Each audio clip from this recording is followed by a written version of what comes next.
Welcome to the Eternity Ward, where we flick through old copies of Reader's Digest and chat with our buddies while we wait for an appointment with God.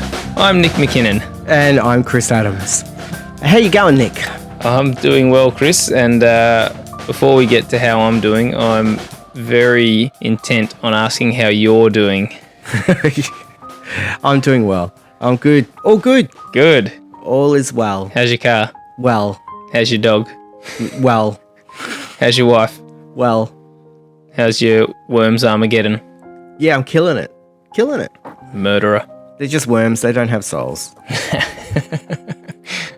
They're just pixels. At least we can agree on that, Chris. So we're here today, Chris, to stand in front of God and in front of our peers to become lawfully wedded partners. Is that what you thought we were here for? I didn't get the memo. I knew that we were talking about marriage equality, but... Chris, don't start. Don't start?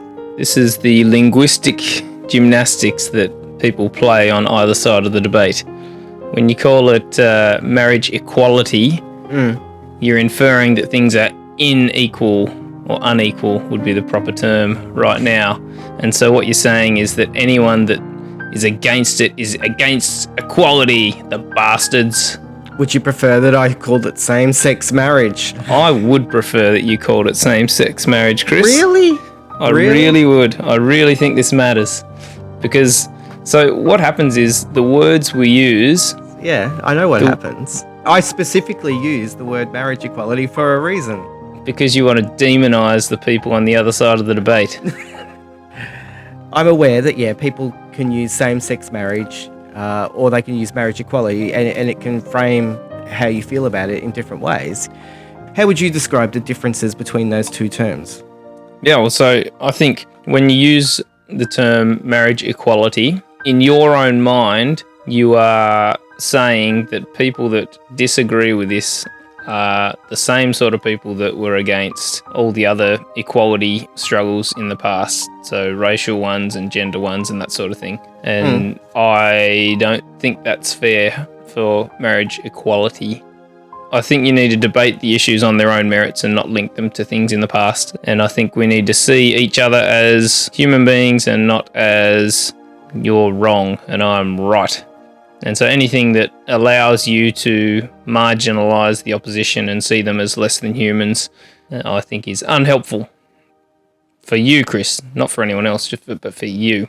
So should some of the things in the past, like the civil rights movement, have had a different name, or is that sits fine with you? No, it's fine with me. So how is marriage equality that much different to civil rights? Because we're talking about equality. Yeah, okay, you win. I actually had someone today, spoke to them today and said, I'm recording a podcast about same-sex marriage. And they said to me, and this is why I came on and called it marriage equality, they said to me, most of the people I hear that say same-sex marriage are people who are no voters. Yeah. And most of the people who say marriage equality are people who are yes voters. Yeah. So I thought, okay, maybe I should be saying marriage equality. That's all. Because tip you had at the start, Chris. Yeah. So we're already debating whether it's marriage equality or same-sex marriage. Is this just political correctness gone crazy? I hate political correctness, Chris. Do you? Hate it. See, I hate it. There's another thing we can debate about. Not on this podcast, Chris. Because I'm like, Jeez. If you hate political correctness, do you just want political incorrectness? Is that what you're looking for? No. No, I want people to feel free to say whatever they actually believe. I don't want people to hide their beliefs because I think that's where darkness enters the human soul, Chris. Yeah, and can't that happen within a politically correct forum? Can you not share what you believe within a politically correct forum? I guess for some people it doesn't feel like you can at the moment. I'm with Matt Caravan on this one, Chris. I don't know if you heard what he said. I don't think I did. Oh, don't you? Oh, that means I'm going to have to look it up. That's unfortunate.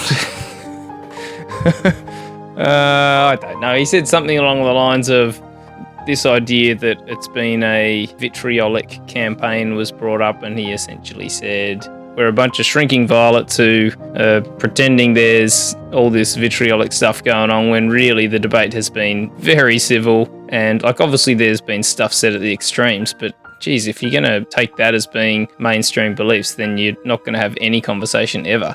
I actually do agree with him. Like, I haven't heard anything remotely rude or like, you hear stuff that's condescending, but I mean, if I'm honest, most of that comes from the left.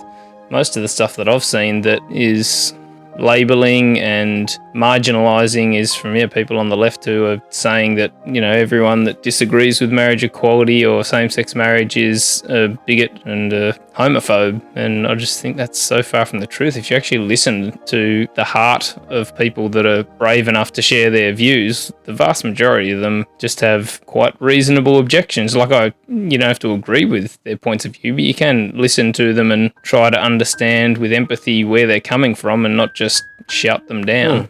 So I think the debate's been very respectful, and certainly on the no side of things, I haven't heard anything anywhere near offensive. One thing that I do, and I've always been proud of when it comes to Australia and political debate, is that no one's killing anyone over these issues. Oh, but the children are all going to kill themselves, Chris, if we have this debate. Well, are we going to go into that topic first? That's probably not a good place to start. No, we will get to that. We'll definitely Should get we to actually that, outline what we're talking about? Okay, well, sure. What are we talking about? We're talking about... Where do we live, Chris? We live in Australia, where there's a postal survey going on at the moment. And that postal survey has been asking all of Australia a question, and they spent $122 million to ask the Australian people the question of, should we allow same-sex marriage so that one party within the government can decide whether or not they're going to have a conscience vote on that issue? And so all of Australia's talking about it, and we're going to have our 2 cents. Yes, we are. Have you voted, Chris? I have. And it was interesting, like I said just up the top there, that I'm a yes voter. And I sort of remember the days when we didn't just share with everyone what we voted for. Everyone sort of kept that sort of thing to themselves. Pathetic. But nowadays, we just all you pick a side. Even if you don't pick a side, people are saying what they stand for, and which I don't mind. Even organisations are saying what they stand for. We've got football organisations. We have councils putting up all sorts of things on their council buildings to say vote yes. So just all sorts of businesses are aligning themselves with a particular side of the debate, and just about all of those ones that are publicly aligning themselves with anything are aligning themselves with the yes vote. Because aligning yourself with the no vote, you can be, generally the majority of the Australian people support the idea of same-sex marriage.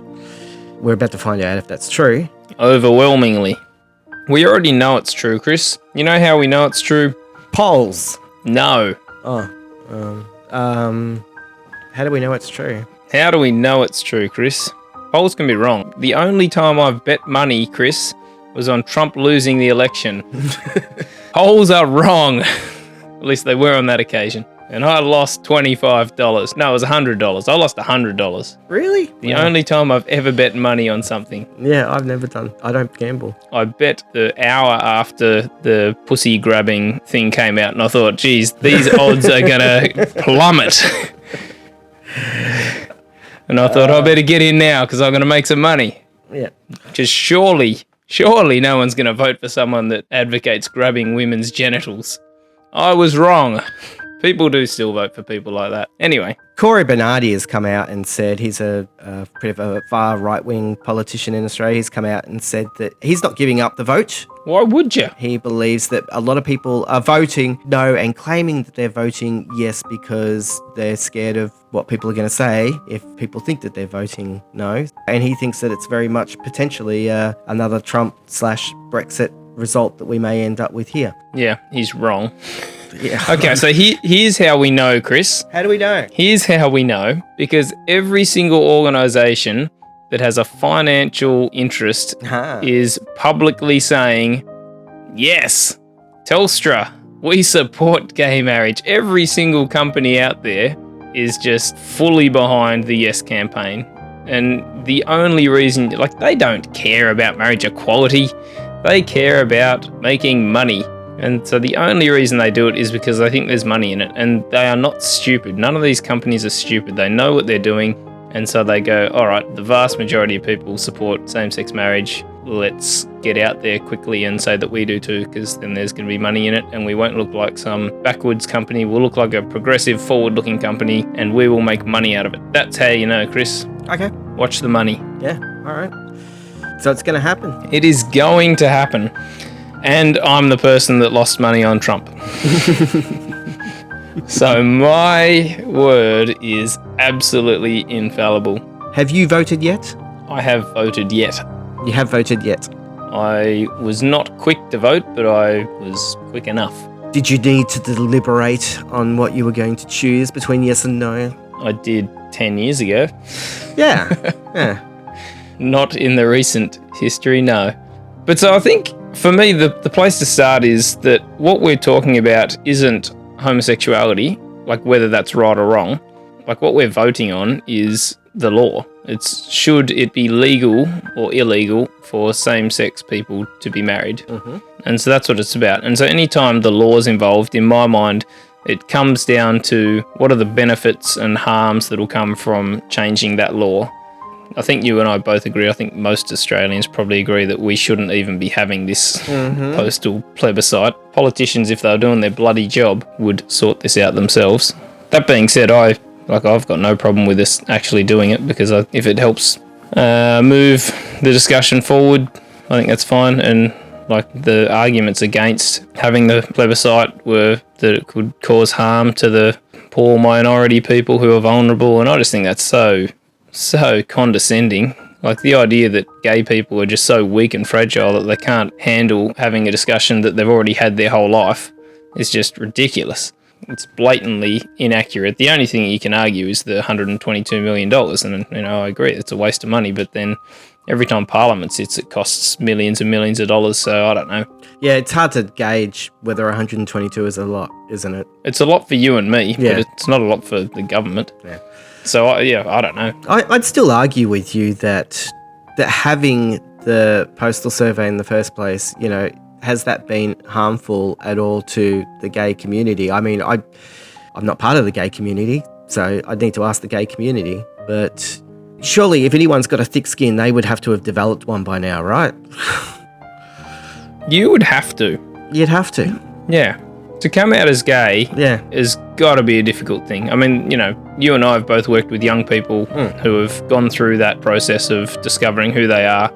From me observing it, it seems like a very difficult thing to go through and to come to terms with who you are. The teenage years are hard enough without that sort of added complexity. And in the places I've worked in, whether or not there is actual bullying that takes place, there probably is. I'm not saying there isn't, but whether there is or not is almost beside the point, because the person that is going through it just assumes there will be. And so just that is bad enough, even if there's no real threat, even if it's just perceived. Like that perceived threat is just huge and makes a massive impact on someone's self-worth and self-esteem and all that sort of stuff. And if you feel like you have to hide from everyone an integral part of yourself, like all that sort of stuff is just horrendous. And so the idea that these people can't cope with a public debate is just, to me, it's ludicrous. But it's bringing it all out in the public.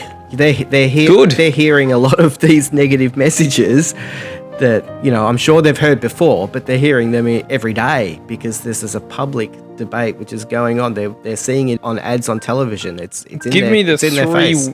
Give me the three worst things that you've heard no campaigners say. Well, it's been interesting. The no campaigners almost don't even really address homosexuality.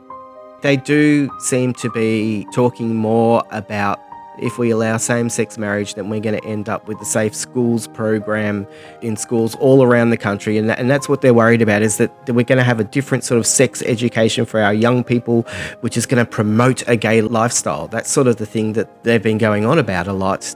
It's sort of like they've been trying to redirect. For me, they almost hardly even talk about same-sex marriage. They talk about these other issues. Yeah. I think because they know that they're probably going to lose the debate if they talk about homosexuality. Yeah, I agree with the first part of that. I don't necessarily agree that that's why they do it. Right. Because they assume they're going to lose the debate. I mean, a lot of these people are religious people who believe that it's God's will. And so they would believe that God will win the day ultimately. So they probably don't see it as a fait complete that homosexuality is going to be legal, like Corey Bernardi was saying. But is that your way of agreeing that the No campaign haven't said horrific things about gay people? There's nothing specifically that comes to mind. I mean, I just think some of the way that you treat another person as a second-class citizen is horrific in itself. But like, I haven't even heard people coming out saying, "Hey, you're going to hell." I haven't heard that sort of stuff. No. Whereas in the past, we've had all sorts of really horrible things from the religious institutions and just from people in general saying, like during the AIDS crisis, where they wanted to put all the gay people on an island so that they would all just die, and somehow it would breed homosexuality out of humanity. Which was a really strange logic, because all homosexual people come from a sperm and an egg anyway. So it's not like homosexual people come from heterosexual relationships, so how are you going to breed that out? Yeah, there probably is some logic to it. Sorry, Chris. Because like, if you kill, like, obviously that's a horrific idea to kill every gay person. I'm not at all defending the morals behind it, but the logic behind it I think is fairly sound, because if you don't kill everyone else and they're allowed to breed, well, they will be furthering their genes, and so that whatever the gay gene is, then that will be passed on. Is it a gene? Hey, have we discovered if there's a genetic thing? Everything's a gene, Chris. Okay, well, this is all very interesting, Chris, but I feel like we've sort of avoiding the main question here, which is, what do you, Christian Chris, believe? I think you've already made clear that you support same-sex marriage, or marriage equality as you like to frame it. But give me your best argument so that I can shoot it down in flames. Avoiding the question is what we do here, isn't it? That's what you do. Okay. I mean, even you said that if you'd had this question 10 years ago, you would have felt differently. Yeah, 10 years ago, or 11 or 12 years ago, probably to be more precise, I would have felt differently too. I grew up believing that homosexuality was a sin. I don't think anyone ever really told me that that was the case. Not like it was drummed into me, but I think I just sort of picked it up through my skin. Be that through things I heard maybe in church, be that through just society in general, whatever. I had this idea that homosexuality was a sin, and I ended up having to challenge that perception when I started to meet gay people, and they were people. And I used to, I guess, debate with my gay friends, much like debating you. And much like debating you, I'd lose those debates. So you say. But eventually, unlike you, they actually swayed me. They swayed you? Yes, they swayed me. But that was a long journey of years of me battling with and wrestling with God, trying to understand what I believed, and having to go through those Bible verses and try and understand. Now I've got the word homosexual crossed out of my Bible.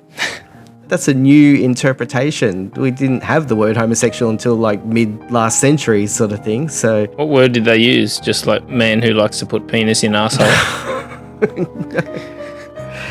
But so I had to try and understand what the Bible said. I had to understand what my gay friend said. I read books. As I've said previously, I would swear at God and try and understand what God was saying about it.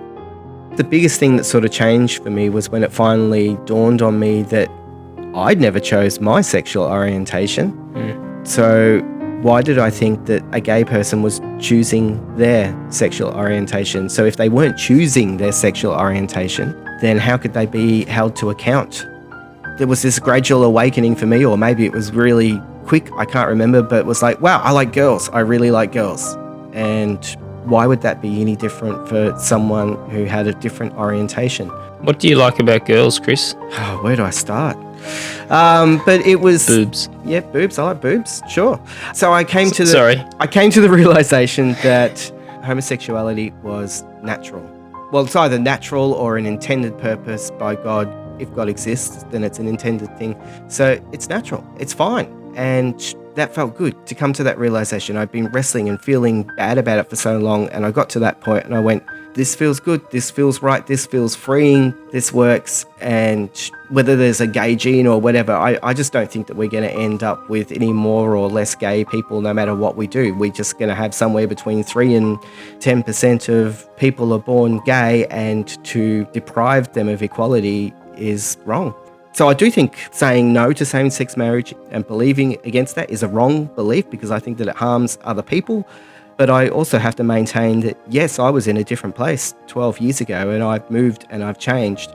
And I wouldn't demonise the me 12 years ago, so why should I demonise someone now who holds a different belief? I have to maintain that they are able to wrestle with this issue and to change the world. And I have seen so many people that I know wrestle with the same thing and move their belief. And that's been really encouraging. Yeah. And seeing the way that young people respond to this whole issue. You ask them, should a homosexual couple be allowed to marry? And they're like, huh? Why is this even a question?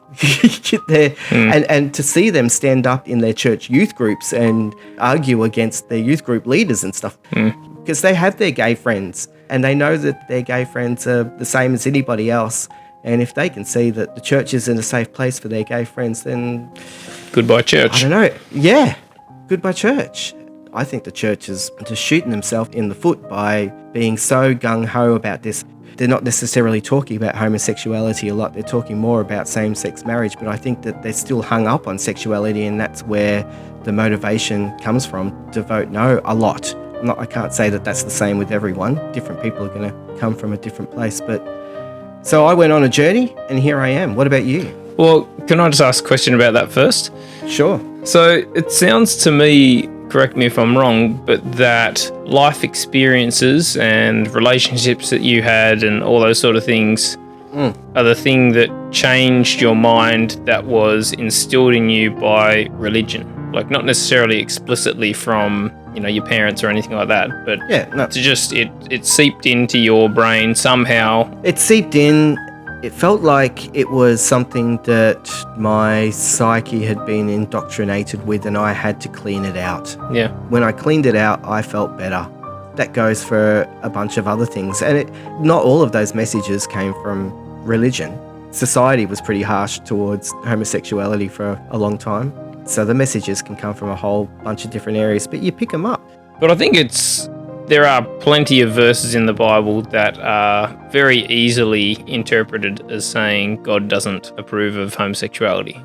Like, I know you don't read them that way now, but like, you can see where people get that religious position from. Like, it's not a strange interpretation. Absolutely. I can see that. So, like, I would say that religion has been a big part of the problem. Oh, absolutely. Oh, massive part of the problem. I really...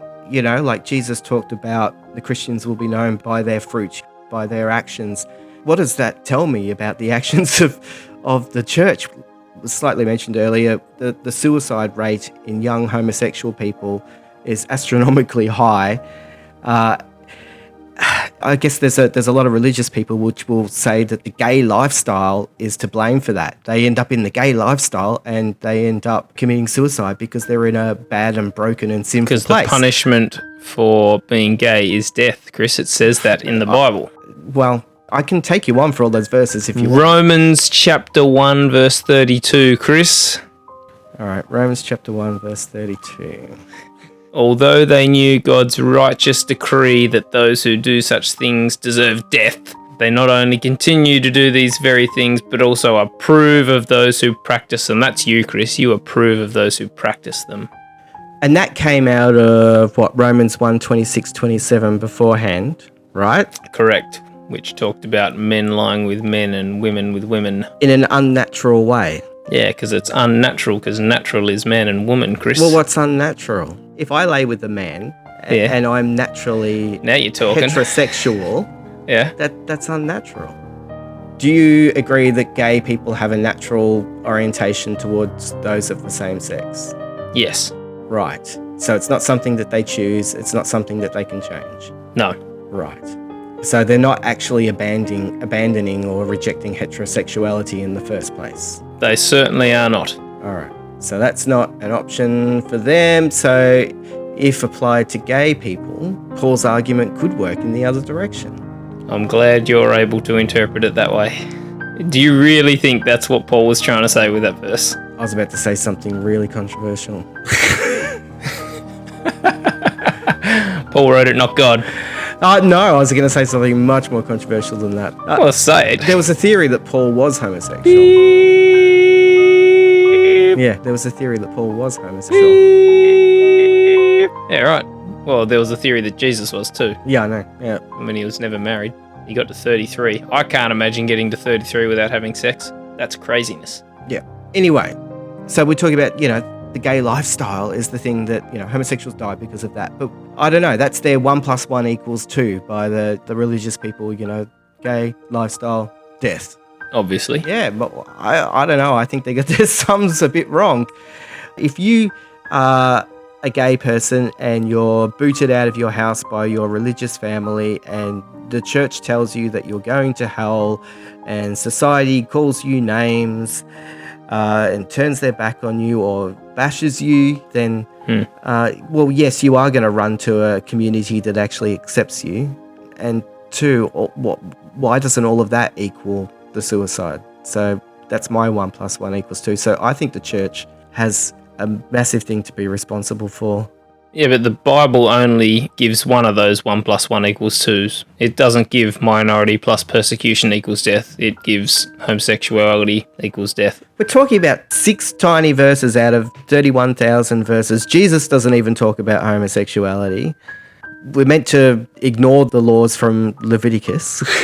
A Christian doesn't have to abide by those rules anymore. Don't they? No. All right. Love God, love your neighbour. No, Jesus said, I did not come to overturn any of the Old Testament, including Leviticus. Gosh, we're getting off topic. We are. But just the churches, they've come with, things like the God hates fags. There's the love the sinner, hate the sin. Jesus just said, love the sinner, full stop. And he said, I think if you want to hate sin, hate your own. No, see, I like the love the sinner, hate the sin thing. Do you? That's good. Yeah. I mean, if you're actually doing it, as long as it's not just lip service. Well, Gandhi used it. Originally came from St. Augustine or something, and he was saying something along those lines. It's been slightly modernized, but then Gandhi used it, but he used it in a way to denounce it as a hateful concept in the sense that it's not really possible to pull off. Like, if you can pull it off, fine, but no one can really pull it off. Just gives a lot of people an excuse to start with hate. They don't start with the love. Yeah, okay, so we can critique it and say that we don't do it perfectly, but it's still got to be the ideal.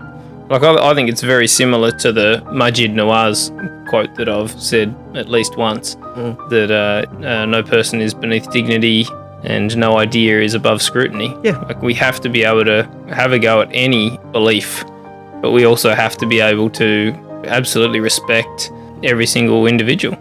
I think in this debate, I think the No campaign have been doing that, and I don't actually think that the Yes side has been doing it that well. Yeah, fair enough. I think they have been hating the sinner in their eyes. Yeah, and maybe you let a little bit of power go because they know that they're probably going to win. But this is it for me. Like, the church has been bashing homosexuality for so long. Here's their chance to get some retribution. So what's this going to mean for the church and Christianity going forward?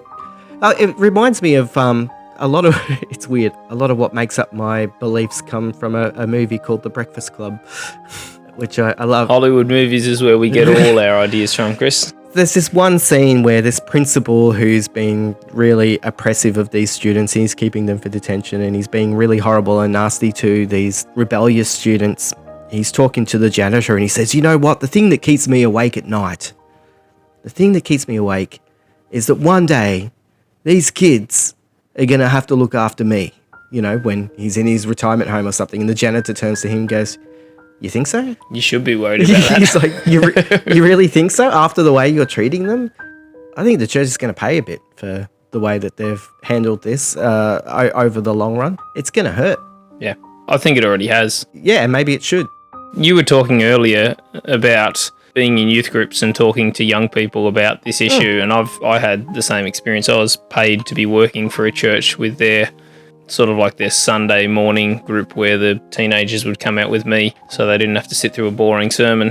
And and one of the times, I wanted to talk about homosexuality, and so I just very delicately said, what do you guys think about it? And they all just sort of looked at me like I'm mad and going, what do you mean? Like, of course it's okay. Like, they don't even have the concept that it could possibly be wrong.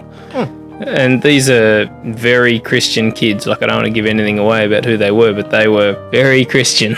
Yeah, I've seen a lot of very Christian kids. You know, they've been coming out as gay affirming, and that's been a big move for them in the families that they were brought up in. So they're alienating some of their youth. And why? I mean, I don't get why.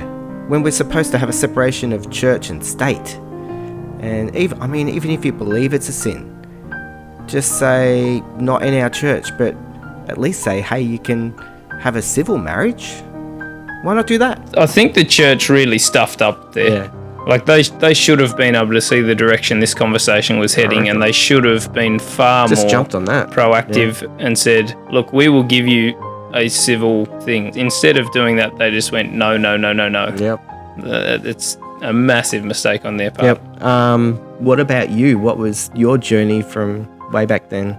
It feels similar to what you articulated, that homosexuality, like I grew up in a Christian community as well, and homosexuality was one of those things that I don't remember anyone overtly preaching about or anything like that. Like, my dad was the pastor at the church, and I can't imagine him ever being Bible bashing and you're going to hell if you're a homosexual or anything like that. He would never have said anything like that. So I didn't hear it from the pulpit. But I think homosexuality, like a few other things, is one of those things that is vehemently condemned by a small number of people and isn't rebutted by everyone else. Everyone else just sits there silently while these people go on there ranting and raving because they know that the Bible says it and they're uncomfortable with it and they don't know how to get around it, but they generally just throw their hands up in the air and say, I don't know how this makes sense, but I prioritize the verses where Jesus talks about loving everyone and that sort of thing over those verses that don't really make sense to me. And so they don't speak up and say, no, there's nothing wrong with homosexuality, because there's nothing in the Bible that says there's nothing wrong with homosexuality, whereas there is plenty that says that it's, what's the word that Leviticus uses? An abomination. I find that an interesting word too, abomination, because there are a whole bunch of things that are an abomination, which are shellfish. Yeah, some of them are ridiculous. Mixed cloth. So abomination, in our understanding, is like the worst of the worst of the worst. You know, we're looking at people who wrote this stuff thousands of years ago, and from my understanding, from what I've been reading about the word abomination, is that it's more culturally unacceptable within our culture. So it might be acceptable in your culture, but within our culture here, we've decided that that is culturally unacceptable. That's potentially a better definition than us thinking the worst of the worst of the worst. And for any non-Christians listening, this is how liberal Christians work out how these things make sense to them. Why not? Why would you not try and work out what it meant to the person writing it in the time? Why do you want to read it all as a literal understanding of just what the words there now, and our understanding of that word is what it's saying? This is people in a different culture, in a different time, with different understandings. You know, so what do they know about science and stuff? Things were different. So you need to understand it within that context. And I don't think any of it's cut and dry and clear. That interpretation, I think it's more just culturally unacceptable. I think. Sure. So it's up to us to decide what becomes culturally acceptable, and that's, I guess, what the survey's about. But I want to get back to your reason, your story, Mr. Nick. So for me, I don't know what changed. I think it was a gradual shift. Like, there were certain things, like one of my teachers in college was gay and he was an awesome bloke. Like little things like that like I went to a Christian school, so none of my teachers, well, actually one of my teachers in high school actually changed genders. That got him fired, in case you were wondering. Okay. So yeah, but that was not usual, and it was certainly not celebrated. But yeah, meeting this dude in college who was a teacher and is a gay bloke and was just a lovely bloke, those sort of things blow away the myths that are perpetuated in the silence of the people in church who don't speak. But I think also just I started doubting a whole bunch of things in my faith. I read one book by John Spong, who is the sort of person you would read if you're a liberal person who doesn't want to believe that gay people are going to hell. And he wrote a book about homosexuality, living in sin. I think it's Living in Sin, it's called. And he was just going through all the different verses in the Bible that talk about homosexuality and articulating why they weren't really talking about our modern understanding of homosexuality, that some of them were about homosexual rape or those sort of things, or hospitality, all those sort of things. Yeah, like Sodom and Gomorrah. Yep. So I understand all that stuff, and so I went through that sort of process. But now, which is I think is more interesting, now the way I look at it is, I think all of us seem to agree that marriage is a really positive thing. That for two people to commit to each other, to stick through the hard times, is a really positive thing for relationships. Like, I know in my marriage, I've been married for 12 years or something like that, there would have been at least 3, 4, 5 times that we would have called it quits if we were not in a committed relationship. If we hadn't have made that public declaration and the social stigma even that's around getting divorced, if that stuff didn't exist, we would not be together. And you would have missed out on a lot. Yeah, I'm really glad we got through those times, because like things are really good now, and they have been good for quite a while. But like there were some very, very dark days, and for like 2 or 3 years things were pretty difficult for us. And there's no way we would have got through it without marriage. And so for me, the idea that you withhold that from a group of people, I think it's a justice issue. Like, you are forcing these people to be less committed in their relationships, to be more promiscuous, and then you use that as evidence as to why they're not normal people. Yeah. And it's just wrong.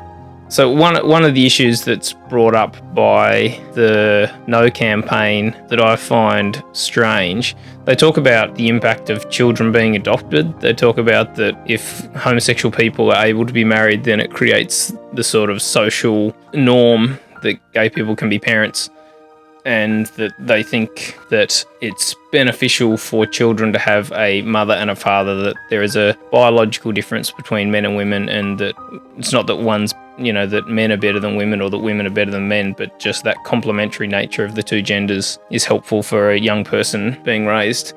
I agree with that. I do agree that it is better for a young person to have an example of both how to be a man and how to be a woman, and what to expect out of a partner. I think that is really important. The thing I disagree with is it seems blatantly obvious to me that it's already possible for gay people to adopt. Yep. Like, you don't have to be married to adopt someone. So you can just be a single person and fill in the forms and go through all the psychological tests or whatever, and you can adopt someone. And so this stuff already happens. And so the only thing that will change in terms of children being raised is that they might be being raised in married, stable relationships after this legislation, instead of being non-married relationships which aren't as stable, which aren't as committed, and which won't last as long. Yeah. So if you care about children, either you need to be arguing that single people can't adopt, gay people can't adopt, you can't have IVF. I think that's out the door, because it's not biological. It's not going to be a biological... And single mums should be forced to marry someone, right? Yeah. Yep. You shouldn't be allowed to get divorced if you've got kids. I think you can both say that the best environment for raising a kid is with a mother and a father. And you can say that gay people should be allowed to get married, because we do not live in a perfect world. And look, the best environment for kids to be raised probably isn't for a 40-year-old to be having kids either. It's probably better for a kid to be raised by a 25-year-old, because a 40-year-old is just getting tired and cranky and... Yeah. So like you would have to legislate a whole bunch of stuff if you want to say that only the perfect people can have kids. And it's just not the real world. And you just got to cope with the idea that, yep, having two men raising a kid or two women raising a kid, there will be deficits there. But there's deficits in any relationship. Yeah, and I think if you think that there's a deficit there, then for me, the Christian response is that there was a lesbian couple living next door. They had children. Why can't I say, hey, can I be a male role model to your children, and help you? Because it takes a village to raise a child. A lot of people use that term, and we end up in all of these nuclear families, and that doesn't seem to be working very well for a lot of young people. And if we have a wider community helping to raise our children, then they're going to get those male and female role models. That is true, but I still think that that's not the same as having a mother and a father. But what about them getting bullied at school for having gay parents? Yeah, what about it? Is that an argument against it, is Yeah, it? people do use that argument. The kids are going to get bullied. I do see that argument a lot. That's one that is quite prevalent. Collingwood supporters shouldn't be allowed to have kids either because you're going to get bullied because your father supports Collingwood. Yeah, okay. But I'm like, if we allow same-sex marriage, as a nation, over time, we say that this is okay, this is normal, this is acceptable, then I think that sort of bullying stuff will start disappearing over time. Yeah. So if we don't move, then we're always going to have the bullying issue. Yeah. Can we talk about something that I think we might disagree on? Sure, go for it.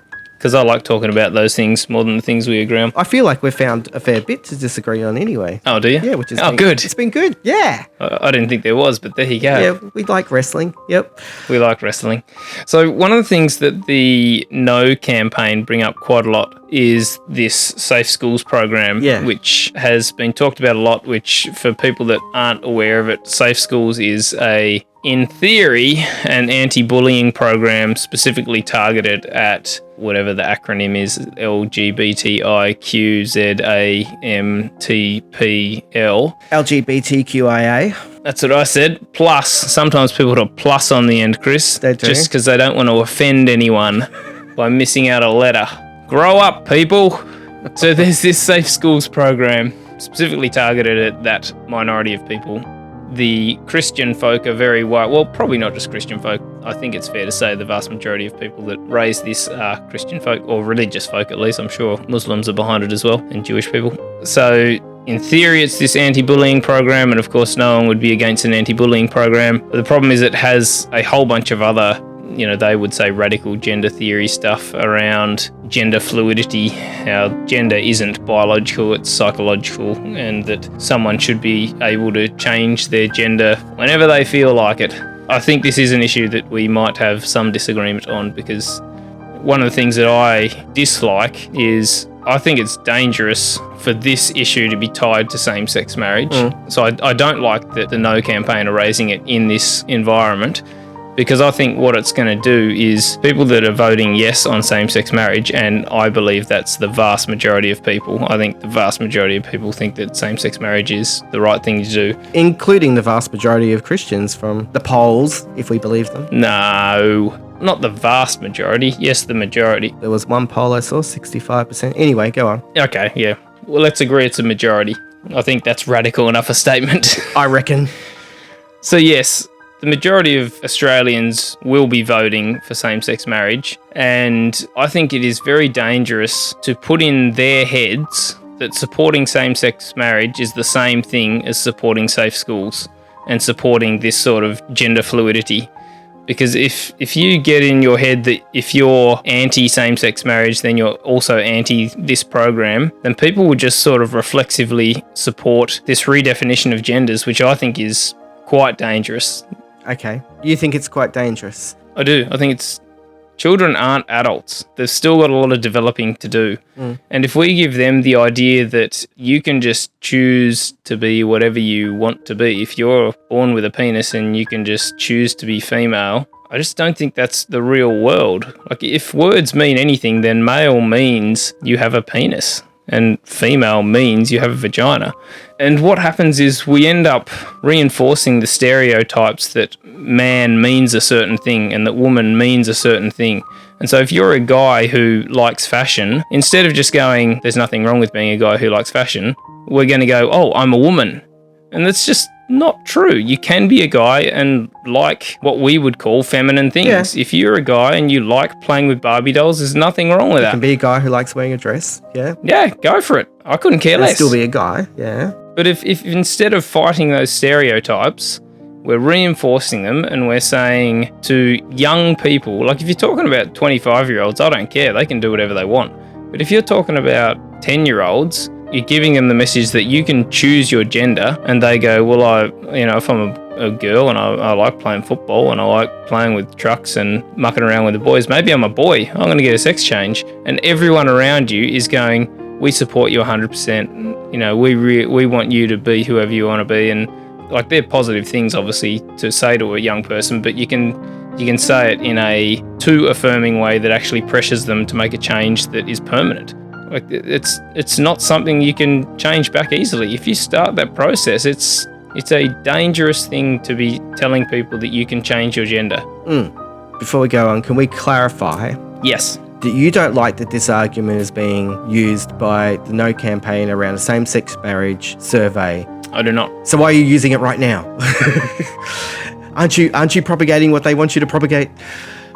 Oh, look, you might be right. Maybe I'm wrong. But no, I think we can talk about it by all means. But I just wanted you to let's make that clear. Yeah, I want to make very clear that those two things are separate. Yeah. So me personally, I am 100% behind same-sex marriage. I want that to be the reality, and I voted for it. I ticked yes on that box, and I also am very concerned about gender fluidity. I think that is a dangerous message to be telling young, vulnerable people. The No campaign linking those two things together is dangerous because it puts in the mind of yes voters, who are the majority of people, that they are linked. Well, the Safe Schools program, I think there's been a lot of misinformation about what they do. It's not even meant to be an anti-bullying program. Apparently, it's about trying to make schools a more inclusive place for those people, right? So yes, there is gender stuff in there. But the thing that worries me is like some of the stuff that I've seen said about Safe Schools. I'm going, they're equipping staff to deliver this sort of stuff within a school. And I work within a school. And if a program comes in to deliver something, or whether they give material to the staff to deliver, there's always staff present observing and supervising the students. And they're never going to let anything come into the school which is radically controversial, like some of the stuff that I've heard claimed about what Safe Schools has been doing. If some of the things that I've heard claimed about what Safe Schools is doing is true, then I'm like, whoa, they've gone a bit too far. I'm not convinced that that's what they're doing. I think it's a bit of a beat up, because I'm for a school being a safer place for people to be included. I'm not that concerned about it, because even if, and maybe I should be, listening to you, maybe I should be more concerned about it than what I am. So there was a part of me which sort of doesn't really care. I'm like, whatever you want to be, that's okay. But yeah, I think make sure first is... Yeah. I just think we can end up turning these issues into ideological issues. And so people just support it because they see it coming from their camp. And so people on the left just go, yep, I support this because it's only bigots and homophobes that are against it. And so obviously it's a good thing, without even actually thinking about it or engaging in the arguments as to why it might be a bad thing. But there are, boys and girls do grow up with stereotypes, told to be certain ways, and they don't have to be that. But a boy might like to just play with trains and trucks, And that's okay. But what if they want to play with dolls? That's fine. It doesn't mean that they are gay or effeminate or genderqueer or anything. But it might be too, and that should be okay too. But so instead of putting our effort into fighting for people to be able to change gender, we should be putting our effort into fighting the gender stereotypes. Yeah. And saying, yeah, if you're a bloke, that doesn't tell me anything about whether you like fashion. It doesn't tell me anything about whether you like ballet. Yep. It just doesn't tell me anything. Yep. It tells me you've got a penis. That's all it tells me. Yeah. Anyway, so I've got a question for you, Chris. You're a Christian. Yeah. This is how I like to start questions. Okay. So do you think homosexuality is a sin? No. Because it's natural. It's God's intended purpose. If God exists, then that's the way it was meant to be. And you think you can interpret all verses in the Bible as not meaning that homosexuality is a sin? Yeah, definitely. If you really look into it and you really explore it, then you can move to a place where those verses aren't as black and white as they appear. You can find reasons to go, you know what, I don't know if this holds up that much anymore. But the other thing is, for me, I'm not just going to rely on the Bible anyway. We've talked about that. That's not my... Yeah. I think you're turning the Bible into an idol if you're going to see that as the reference point of all truth. If I am a Christian, I believe Jesus, God, whatever, is where truth is. Yeah. But I also get truth from science. So I did a lot of, what does science say about all of this? What do psychologists say about all of this? And then through life experience, what do I get from this from all of the homosexual people that I've come across and had relationships with? So I'm just like, nah, there's nothing wrong with it. It's not a sin. If you don't get to choose your orientation, it can't be a sin. If you got to choose your orientation, okay, all right, you can argue that, but I just can't see it as a choice. Why would you choose that? You've got all of this stuff that you got to deal with. You're a second-class citizen. You get kicked out of your home. You know, like, why would you choose that? I think too, some people do choose to be part of minorities. And if they do, you know what? Good luck to them. That doesn't hurt me. Yeah. You know, it doesn't change me. That's, again, it's like, okay, some people do choose, but for those that don't choose, how can it be a sin? Yeah. I can't see it. Yeah. That was a big deal for me too. The reason I asked that question is because I had a chat with a local Christian celebrity of Launceston recently. Oh, yeah, that's right. Yep. And she's a lovely lady. I went to school with her and I think the world of her. Obviously, we disagree on same-sex marriage, but on anything of substance, we agree on. What? Same-sex marriage is not anything of substance? It's something of substance, but it's not like how do we treat people? Like she would never say anything negative about homosexual people, for instance. Sure. Yep. Yeah, I take your point though. It is certainly an issue for many people, and it is a core identity issue for many people, and obviously that's a big issue for them. But so I was talking to her, and one of the things that just struck me is that the main reason she's against same-sex marriage is because of the Bible. Because she believes her faith says that homosexuality is not the way God intended the world to be, and because of that, like, confirmation bias kicks in. You go looking for, so children, what about the children? And you just go looking for things that confirm the thing you already believe. And if, like, she was brought up in a Christian environment just like you and I were, and when you're brought up in that environment, it's just reinforced over and over again that homosexuality is not the natural way. It's not the way, like, non-Christians interpret the word sin in a negative way. I guess some Christians talk about it in that way, but I think certainly the way I understood it was sin just means not the way God intended the world to be. So it's not necessarily you're an evil person, it's just that it's not the way God intended it to be. And so, like, that's the way she sees it. And if the Bible were different, she would be different. I know you find interpretations for them that don't lead to a vote against same-sex marriage, but for a lot of Christians, they read the Bible and they go, well, it's obvious. And that's the basis for their opposition to homosexuality. So that's why I raised it, because I think it's an interesting issue. Yeah, interesting, for sure. Why does it always come back to the Bible?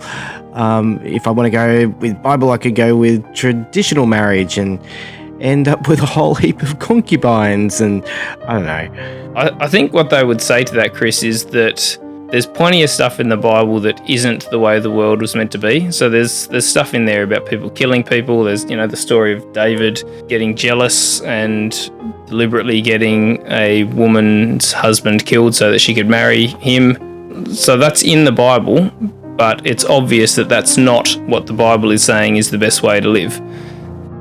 The combination of those sort of verses where Jesus specifically mentions man and woman, and the Genesis story where God created man and woman, they specifically talk about genders, and then there are specific verses that talk about men shouldn't lie with men and women shouldn't lie with women. And when you put those things together, it's a pretty straightforward interpretation to say that God intended marriage to be one man and one woman. Okay. Like, I understand that you disagree with that, but I can understand where they're coming from, and I think their interpretation is a more straightforward interpretation than yours is. It doesn't mean that yours is wrong, it just means that it's pretty obvious where they get their idea from. People aren't meant to have sex out of wedlock either. They do that. Christians do that too. we are sexual beings, human beings. Sexuality is part of a massive part of the makeup of who we are. And for me, the church seems pretty hung up about sexuality a lot. And there's been a lot of repression and...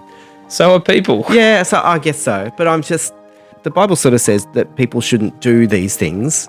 Man shouldn't lie with a man, but it never says anything about that someone shouldn't be of a particular orientation. So if someone is born gay, then that's fine, but they're just not allowed to have sex. They're not allowed to be in a commission. That's exactly what this lady was saying, essentially. I don't think you can force people to be celibate, to choose celibacy, because That's not choosing, though, is it? No, if you're forcing them into it, and even people who do choose celibacy, like the church, I mean, that can be a massive choice, because we are sexual beings and it goes against our sexual nature to repress that. It can blow out sideways, man. You know, it's like we've seen. I can't see how that could be a problem, Chris. Has there been any issues in the church of men who haven't been in sexual relations far out, just getting involved in inappropriate relations? I can't think of any. So I just think religious people need to just be less hung up about sexuality. Like when we're talking about 6 verses and 31,000, you know, I don't think God is that hung up about sexuality. I really don't. Like if God cared that much about homosexuality, would he not made sure that Jesus would been stating a whole lot of things very clearly, you know, about it? So I think this is an issue that it's been left for humanity we've got to figure this out. When we were talking about doing this topic, you mentioned something about you hate the slippery slope argument. I hate the slippery slope argument. So the slippery slope argument would be that if we allow gay marriage, then it opens up the door to what? To polygamy. It opens up the door to... I've even heard pedophilia thrown around. Like people, you know, match it up with pedophilia, which is freaking offensive in my eyes, because that's not a consensual, loving, committed relationship. That's predatory. That's about power. Let's have a survey on that one, see where we get. Because I think it'll be 0.0001%, you know, like, really, why do people want to bring that into the argument? I think you're creating a straw man right now, Chris. Yes, I do. I think you're creating an argument that is easily defeated by you. Because, like, I haven't heard anyone talk about you haven't? Polygamy or no. I mean, okay. like I've heard pedophilia and polygamy mentioned. As in the comment section of some news article, yeah. Or like an actual intellectual. No, not an actual intellectual. I wouldn't say. I think there's a couple of people in Parliament that have dropped a couple of little things like that. But yeah, it doesn't happen much. It's more the comment section I'm talking about. So yeah, go on, cut me down. I'm quite confident you can pull out a comment from a news.com article and ridicule them and pretend like they are representative of the No campaign, but I don't think that's fair. That's fine. All right. So, but anyway, so there's a slippery slope argument. Yes.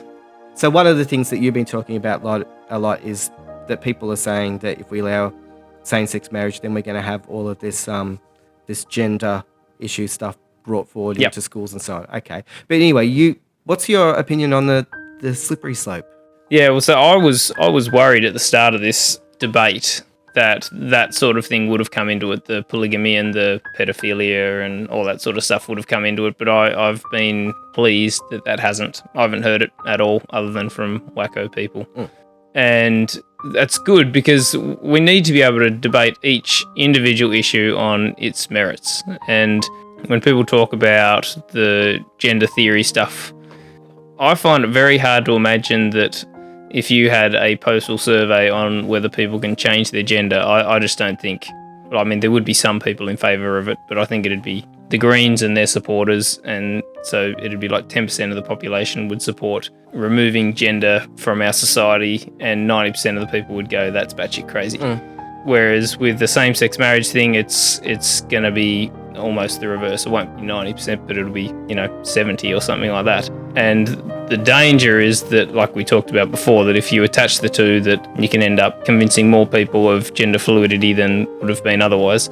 Each issue has to be fought on its individual merits, and you have to be able to say what you disagree with about same-sex marriage without bringing in these things that might come down the track. I often sort of see it not always as a slippery slope. I feel like I'm, want to flip it up the other way and say we're trying to drag people up the mountain. It's like, let's get over this obstacle. They feel like we're going backwards and falling into this deep and dark hole, and I'm like going, no, we're going to the summit. Why do we have to see it as we're going down? Aren't we making progress here? Well, yeah, but that's the way you see it. The people on the other side of the debate don't. They see we're going to hell in a handbasket. You got to be able to see it from the other person's perspective. You have to be able to actually understand their perspective and not just try to argue against it. How do we do that? This whole debate is causing, and there's been a whole lot of previous debates, it feels to me like, and maybe it's just what I'm seeing and maybe it's not really real, but it feels like over the past 10 years or so, there's just been more and more things that have been dividing people within our country, and it's harder to bridge the gap between these camps that people fall into. How do we do it? How do we listen to each other? I think the thing that has really helped me is reflecting back that I have changed my views on certain topics. Yeah. Like really sitting with it and really understanding that I believe that I was wrong on issues for 15 years.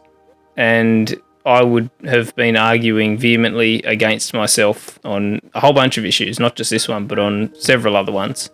Bloody hell, man. I'm just letting you know, on in the past couple of podcasts, I think I'm starting to change my views on things from the past couple of conversations we've had. So I'm like going, oh, that's all old news now.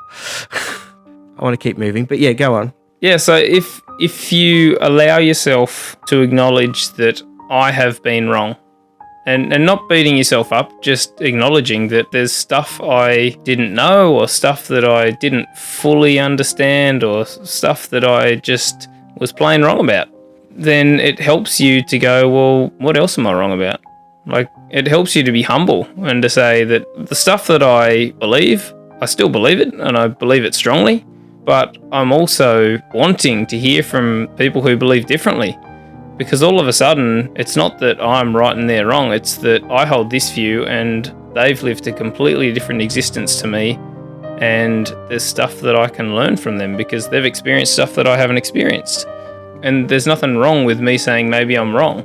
It's a sign of strength to say that I believe this, but I could be wrong. And I want to be challenged in my views. I want to hear the best arguments from the other side. I don't want to create straw men where I can just convince myself of my own beliefs and pretend that every person on the other side of the debate is stupid and an idiot and hasn't considered all these things that I've considered. That it could be the other way around, that maybe I'm the stupid one that hasn't considered a whole bunch of these things. And so I want to engage with people who I disagree with, not so I can convince them. I don't want to go into conversations thinking that. I want to go into conversations going, what am I missing? Albert Einstein said, there's no person so stupid that he couldn't learn something from them.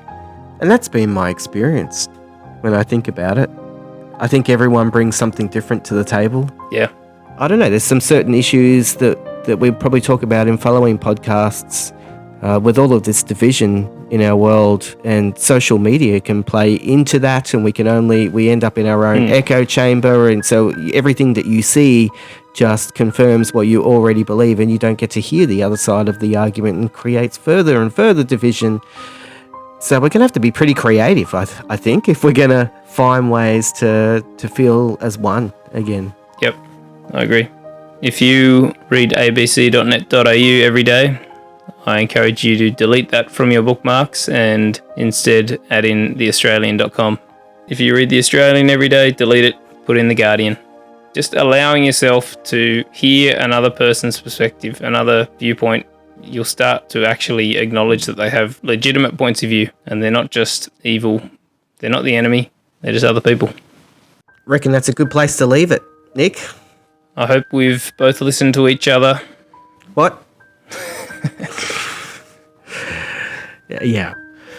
I like listening to my buddy Nick, and as I said, I want to go back and re-record the ones that we've already done, because I'm like, no, I've sort of moved a little bit here and there. That's all right. You'll have plenty more podcasts to restate your views, Chris. Looking forward to it. So catch you next time. See ya. Thanks for listening. Farewell.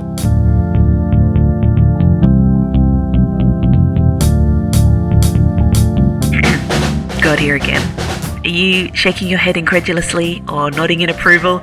Well, if you got something out of this episode, you could really help those poor idiots by contributing to or supporting the Eternity Ward. You can leave reviews on iTunes or wherever you listen to it. You can share it on social media or discuss it in your blog, podcast, or fellowship group. Subscribe, like, nod your head, raise your fist, send a hallelujah. I don't know, but don't send a prayer because I'm kind of busy right now. Join the discussion in the comments section, ask questions, and do come back and join us again here on the Eternity Ward.